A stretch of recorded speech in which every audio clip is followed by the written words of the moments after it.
Well, welcome to week 4. I'm not gonna lie, this week wasn't as interesting as I was hoping it would be, but I'm still gonna make this as funny as possible.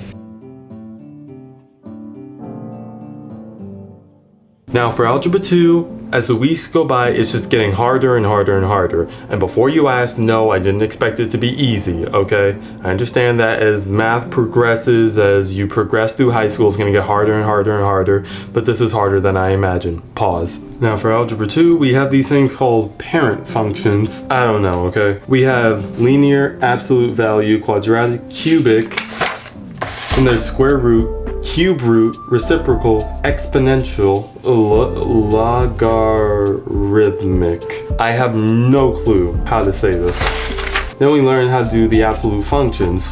This was so difficult to do. We got page after page after page after page after page after page after page. Then we're going to do transformations. Transformations on parent functions.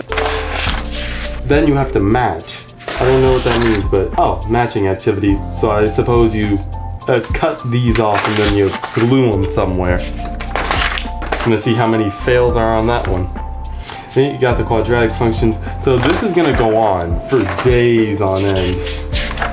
We got 23 pages in total of this. I can only hope and pray for how this turns out. Now on to history. And we were talking about federalism and pretty much the divided powers. For the divided powers, we have express powers, which is directly stated in the Constitution. Implied powers. These are powers that our national government requires to carry out the powers that are expressly defined in the Constitution. Implied powers, they depend on express powers and they're based on necessary and proper clause. Inherent powers, these are powers that our national government may exercise simply because it's a government. And why not? Reserve powers. These are powers that belong strictly to the states. I'm not gonna lie, I almost said they belong to the streets. He's an idiot. Then we have concurrent powers. These are powers that are shared by national government and state governments. Then after all that, we had this whole chart for this scavenger hunt type thing. And yeah, I had to go back and forth like over and over and over again because it says national, concurrent, and state. It doesn't say any of these other things. Then we have the denied powers.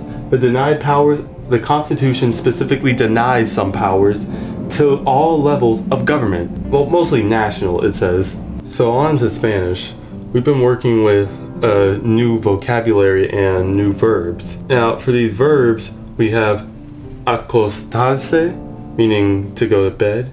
Lavarse, to wash oneself. Despertarse, to wake up. Cepillarse, to brush oneself. Vestirse, to dress oneself. Ponerse, I believe that's how you say it, to put on oneself. Afeitarse, to shave oneself. Maquillarse, to put on makeup. Ducharse, to shower oneself. Then from here we have our other vocabulary, which I've gone over before. But for ones that we haven't gone over, we have cantar, to sing. Emputo, on the dot. Jabón, soap. Dice, says. Lavarse. Nah, I've gone over these. El desayuno, meaning the breakfast. Los cereales, meaning the cereals. Pan tostado, the toast. Va means goes.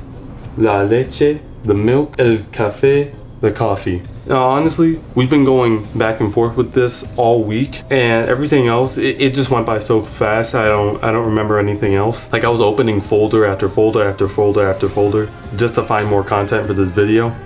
Nothing, just this Google Doc. But on another note, I downloaded Duolingo. He dead!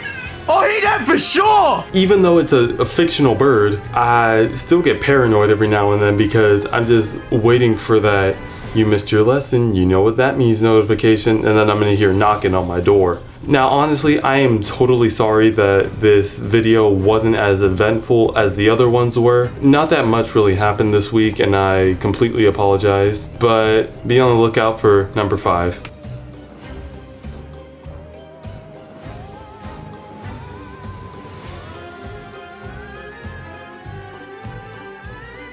And these are powers that our national government requires to carry out the powers that are expressed, defined,